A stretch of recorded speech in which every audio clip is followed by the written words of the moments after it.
ব্যবসায়ী ভাবে করলে আল্লাহ তাআলা যেভাবে গুনাই নিবে, আপনি যেটা অনুমোদিত না, এটা ওর স্যালেন্ডে বাজারে আছে, আপনি সেটা নকল করে ইয়ে করতেছেন। এটা ফল যতটুকু থাকুক না কেন, আপনি এখানে কিভাবে এই ফলগুলো করেন? আপনার কি এখানে এই স্যালাইনগুলো আপনি অনুমতি পাইছেন?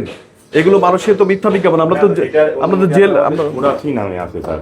কি মুরাফি নামে? আরে ওরাল স্যালাইন এন, দেখেন আপনি লিখছেন কি ওরাল স্যালাইন এন, এখানে দেখেন ওরাল স্যালাইন এন যে বাজারে আপনাদের জন্য এসএমসি নিজেই তার ইয়ে পরিবর্তন করছে, আর আপনি এখন ওরাল স্যালাইন এর নামে যে আপনি তো কাজ করতেছেন পুরো টোটাল স্যালাইন আপনি মানুষের, এটা হচ্ছে যে ডিহাইড্রেশনের জন্য জীবন সুরক্ষাকারী, আর আপনি নকল করে জীবন নষ্ট করার জন্য তৈরি করছেন।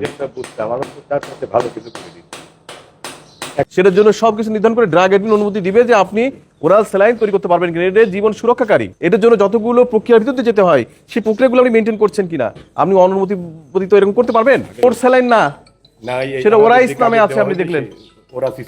হ্যাঁ ওরাসিস, আর এটা ওর স্যালাইন এন আপনি নকল করতেছেন। তাহলে ওর স্যালাইন এন এর বাজারে আছে, ওর স্যালাইন এন আপনি সেটা আপনি নকল করতেছেন। টোটালি স্যালাইন নকল করা যায়, টোটাল কাজ হচ্ছে নিলে ক্লোজ করছে।